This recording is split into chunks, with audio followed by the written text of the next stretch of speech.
Hello and welcome to another edition of Shaka Extra Time. I am Paul Ndiho, and joining me on Shaka Live is Shaka Sali himself. I usually call him aka the Kabale Kid. Hello Shaka. Hello Paul. Merry Christmas. Merry Christmas to you too indeed. Yeah, how was it? Hugely terrific. And a warm welcome to you all our Facebook followers watching us live. And let me also wish you a Merry Christmas and a Happy New Year to you all. Today, Shaka, we are going to be talking about maybe what happened in Uganda last week. And if time allows, I'll also touch a little bit on what's happening in Liberia. But let's go to Uganda first. Something unprecedented happened in Uganda last week. Of course, there was this debate, ongoing debate going on, and you had a lot of people who didn't want that constitution touched, and the government wanted to touch it, and the ruling party, the NRM party members obviously used their strength in numbers to overturn everything, and they changed the constitution of Uganda. Your thoughts? Well, I don't know whether they changed the constitution of Uganda, but what I know for sure is that they seem to be in a process. Is it over? No, it isn't over. You know, just like the Americans say, it isn't over until the fat lady sings. Basically, what we saw in that parliament is representatives, obviously, who do not work for the people who elected them, and therefore who do not, in fact, do things according to the concerns and wishes of their people. They clearly demonstrated, without any doubt, that they are patriotic to their stomachs, first and foremost, because guess what? They were bribed by the Ugandan president, Yoweri Museveni. Each of them received, at least from what we have seen, 8,000 US dollars. And so eventually, they actually became mercenaries. Mercenaries who essentially were doing the bidding of the man who paid them the money. So they basically do not even really deserve to be called members of parliament, because if they are members of parliament, who do they represent? But Shaka, one could argue that all these members of parliament were called to the floor to state their positions, and each one of them categorically said that this is a reflection of the people they are representing. In fact, they were asked how does their constituency vote on this issue, and most of them said absolutely yes. That is propaganda. And propaganda is different from facts. The facts are, and I'm sure you have followed the story you yourself very closely. From what I saw last week, almost 85% of the Ugandan people were not in support of touching the constitution. So you're talking about, in fact, 15%.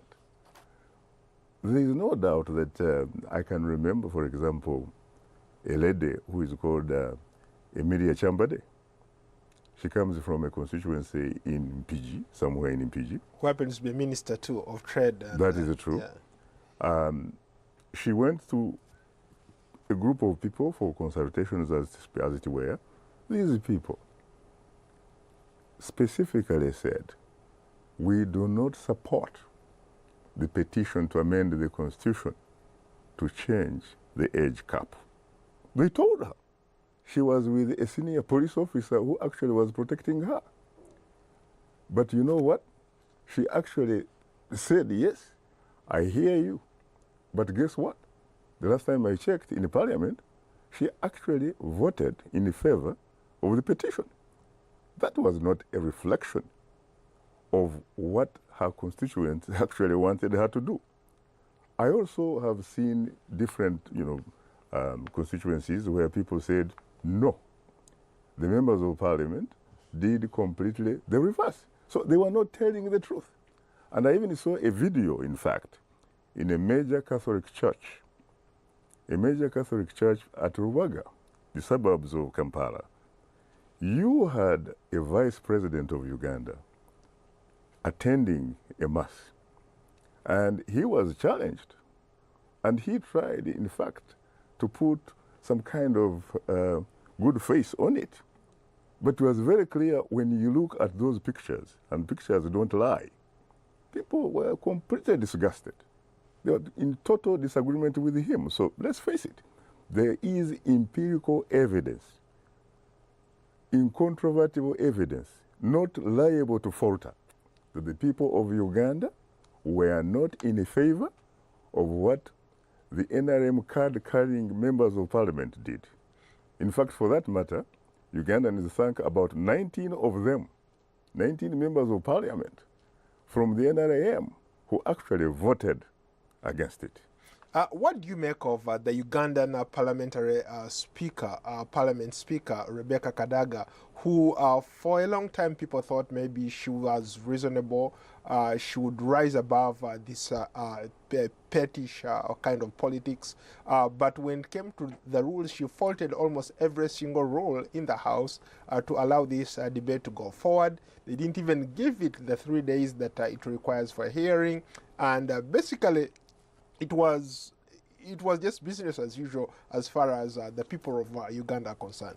Basically, what it says is that she is not in control of the legislature. Uganda, you know, on paper, has 3 equal branches of government or organs of government. You have the executive, which is led by President Yoweri Museveni. You have the legislature, which is supposed to be led by the lady that you just mentioned, Kadaga. Then you have the judiciary, which is led by Ebat Katurebe. There is no question that as we talk, the only branch of government that really matters in Uganda is the executive. And that therefore, the judiciary for the most part, and the legislature in this particular case, showed that it is subordinate to the executive. So I think that she pretty much doesn't really work for the people, nor does she work for the House. She proved that she is simply working for the president of Uganda.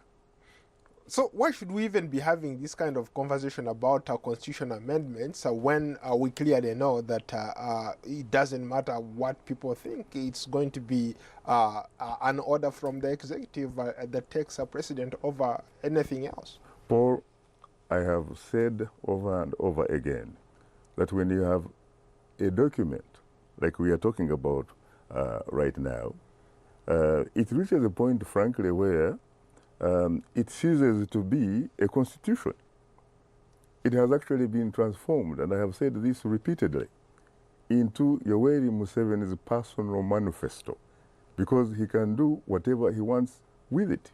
As a matter of fact, if you had a country which seriously respected its constitution, and you had a judiciary that is independent like you have in South Africa, for example, you would probably charge these members of parliament with treason.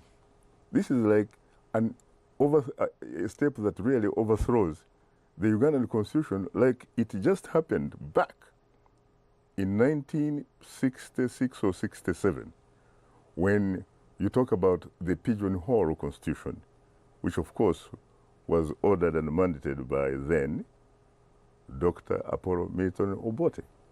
So is this any different? Because you just brought in an example of South Africa. I'm reminded of one of the lines that you usually use.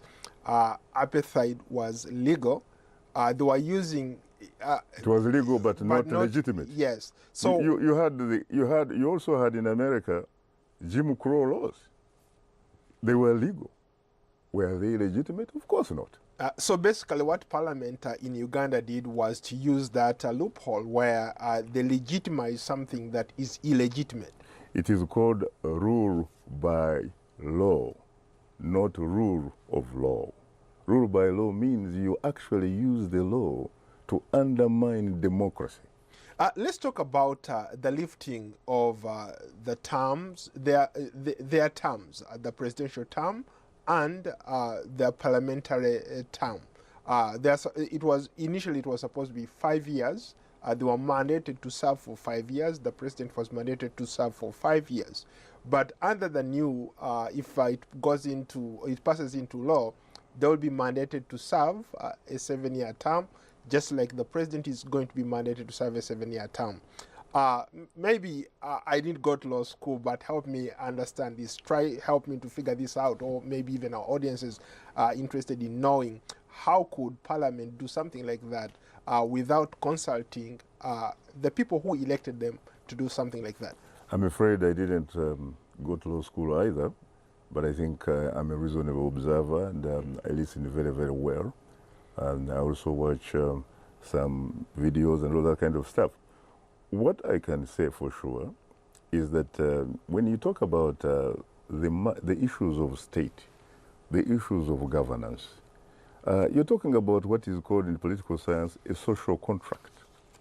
And so these members of parliament who were actually elected last year, they have a social contract with the Ugandan people who are supposed to be their bosses. They are the sovereign. They have a contract of 5 years, not 7 years. So legally, I do not think, frankly, that there is a way you can somehow shift the goalposts so easily with no repercussions. I think that, in fact, if somebody took them to court, and I think there is an individual or individuals who have actually done that, even if, frankly, the court is not that very independent, it is going to find it very, very difficult to find that kind of step or measure constitutional. So I feel that, yes, they may have actually gone through the motions, because guess what? They were bargaining with the president who actually wants to be a presidential monarch. And so they said, you know what? We are going, the constitution says this, but we are going to go ahead anyway and help you get what you want. But what about us? We also need something, because of course they know that if in fact the elections are held on schedule, chances are most of them, more than 80% or 90%, may not in fact be voted in again, because they clearly demonstrated that they do not respect the people who actually sent them to parliament. They ended up simply being mercenaries, people who are simply patriotic to their stomachs. They work for President Yoweri Museveni, who in turn, by the way, does not work for the Ugandan people, because he is on record as saying he actually works for his family, for himself. You know, he is a revolutionary. And he's fighting for his own ideologies. That is true too. What do you think Ugandans should do in a situation whereby they can no longer rely on parliament to pass credible laws into, rather legislation into law? They cannot rely on their judiciary, and of course the executive wants a mandate, a lifetime mandate. What should Ugandans do? I think that the opposition has promised, for example, that they're going to come up with some strategic campaigns, beginning with January 8th, after the holidays and all that kind of stuff. I think that what we could probably be heading to is probably what we saw in Burkina Faso, in Ouagadougou, where a president, Blaise Compaoré, after 27 years at the political helm of his country, and not necessarily winning elections, but simply being selected because he controlled the means of violence, the defense, the gun and what have you.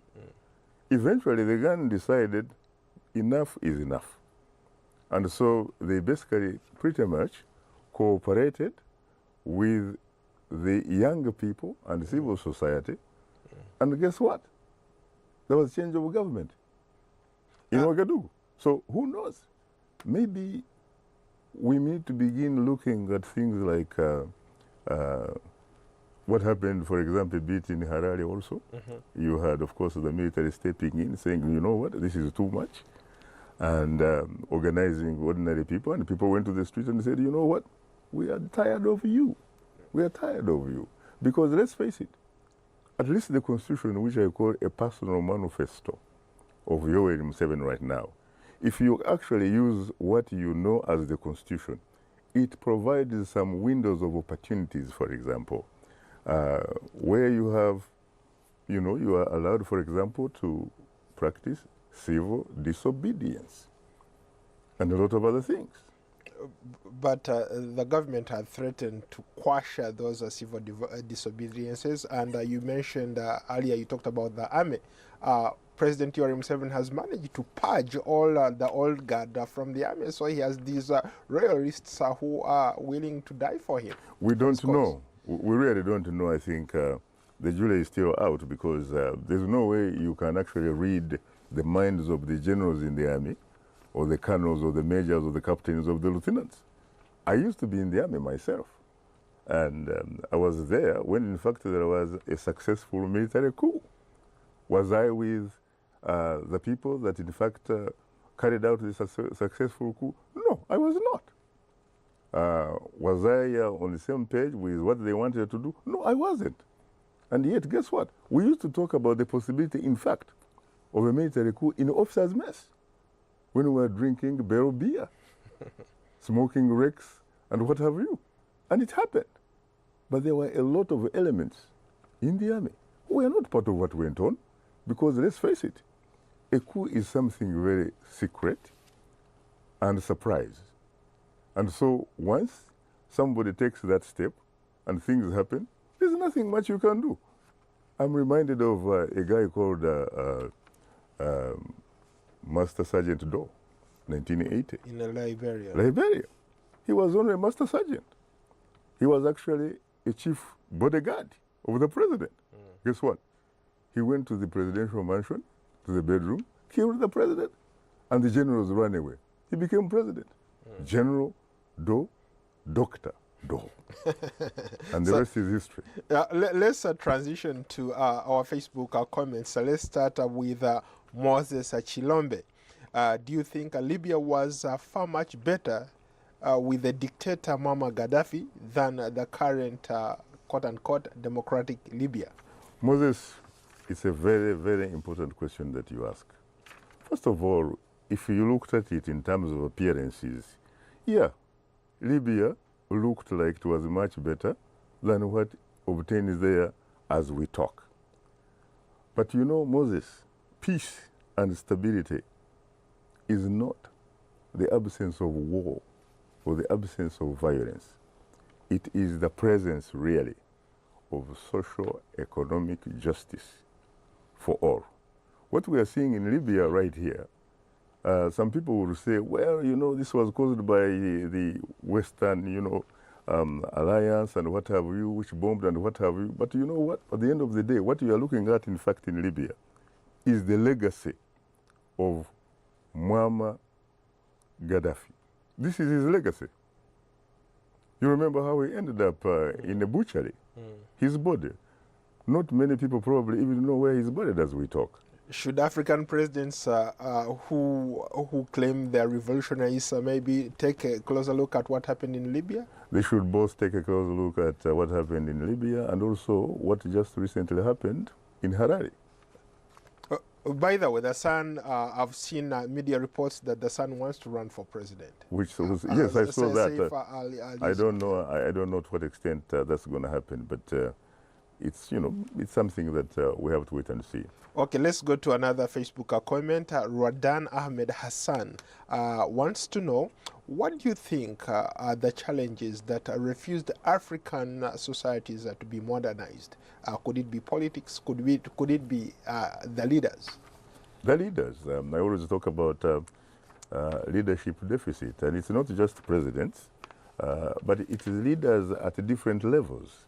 It could be at the level of teachers, professors who interact with students at universities.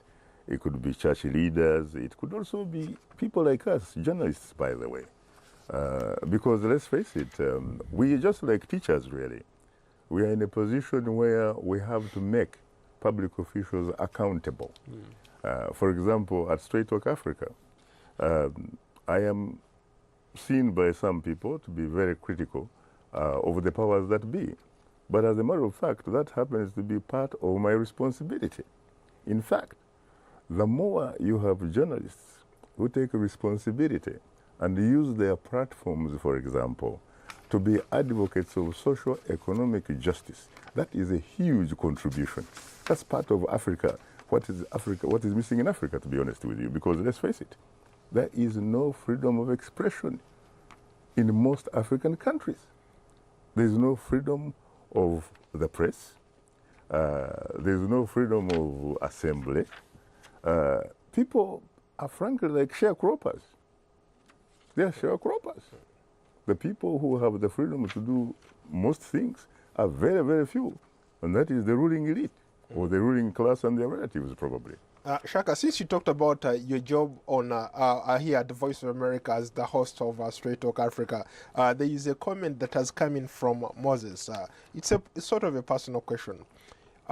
He says, you have been criticizing African presidents who stay in power for a long time, but you've been hosting VOA Straight Talk Africa for so many years. Do you think it's time for you to leave the mantle to the upcoming journalists? Well, is it a fair question? Yeah, I think it is a fair question, except that it really has no relevance with what African leaders are supposed to do or not to do. Because let's face it, can that Moses also, for example, ask that priests, for example, who attend churches or conduct services in churches and what have you, after so many years, that they should quit for some other people to come and step in? Can he also require the same standard to professors of universities or teachers who teach in certain tertiary institutions or secondary schools or high schools? I think the two really are not mutually exclusive.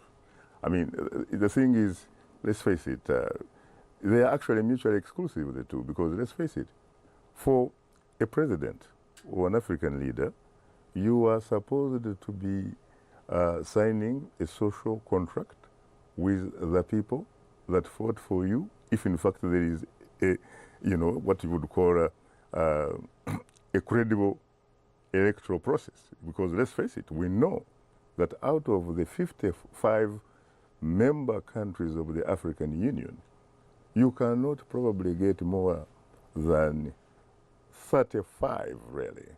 I mean, you probably can get like 15 countries where you have at least a semblance of elections which are free, fair, credible, transparent, and verifiable. And therefore, whose results, in fact, reflect the will of the people, not the will of the people who count the vote. And so, let's face it, there is some leader in East Africa. When he came to power in 1986, he rightly identified the problems of Africa. That leader is Yoweri Kaguta Museveni. He actually said the problem of Africa is for leaders who overstay in power. Guess what? That was 1986. And right now, which is 2017, he still wants to actually remain at the political helm of his country. That is why he's changing constitutions, which are eventually becoming really personal manifestos. Now, the thing is, why does he actually want to do that? Does he honestly feel that he can add value anymore? There was a time when he did.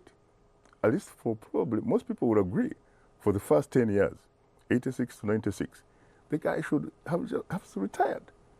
If he had retired, there is a possibility that perhaps people may have appreciated so much his contributions to the extent that they would be referring to him really more or less as a founding, father of a modern nation state. But right now, the way things look like, to be very honest with you, it doesn't look good. That's a perfect segue to another Facebook comment from Awat Wanye. What happened to Pan-Africanism, particularly in East Africa and beyond? Mr. Shaka, can you give a little bit of can you tell us a little bit of why President Museveni has failed to emulate the footsteps of Julius Nyerere, the person he adores so much? I don't know.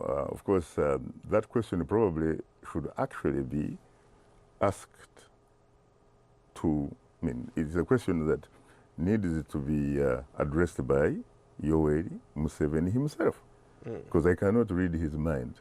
All I can say is that you really cannot compare the two, because it's really like comparing, is it oranges and apples? Yes. Yeah, or you could in fact say day and night, because I knew Ndugu Rais, or Ndugu President, Julius Kambarage Nyerere. I had a couple of interviews with him. I visited him at his house in Musoma. We talked a lot, including, in fact, talking about young Museveni. And he liked him very much and what have you. But by 1995, he was beginning to think very, very differently. 1995. So to be honest with you, Nyerere, first of all, was very, had integrity. He had integrity. He did not simply talk the talk. He actually walked the talk so that Tanzanians could walk the walk. And in fact, even beyond Tanzania, because let's face it, I have said that Nyerere and Kaunda, Julius Nyerere, and Dr. Kwame Nkrumah of Ghana, and people like Seretse Khama of Botswana, and some others really, these people did not have either boundaries or borders in their minds. They were looking at Africa, and they were doing everything within their powers to make sure that the African people are free. And they did that. They contributed a lot. Without those people, you would not have had, for example, the end of apartheid in 1994. You would not probably have honestly ended, colonialism in Mozambique, in Angola. This is Lusophonic Africa and what have you. So these were in a different category. Those were Pan-Africanists. Has Museveni tried to be a Pan-Africanist? Yes, he has. He has spoken about it for the most part. And you have to give him credit that he sent troops to Somalia in 2007 when nobody actually could do it. Because people were saying, look, we can't send our boys to be sitting ducks. But he did. Whether it was because he believed in that, I don't know. But for the most part, he simply talks the talk without walking that talk. Shaka, we are running out of time. What are you talking about tomorrow on Straight Talk Africa? We're talking about end of an era, which is largely based on the interview that you and I actually did with Zambia's founding president, Dr. Kenneth Kaunda. Well, Shaka, we've run out of time. On that note, thank you so much. I look forward to hosting you on another edition of Shaka Extra Time. Until then, thank you so much. And to you all our viewers, keep watching and keep sending in those comments. Until then, so long from Washington.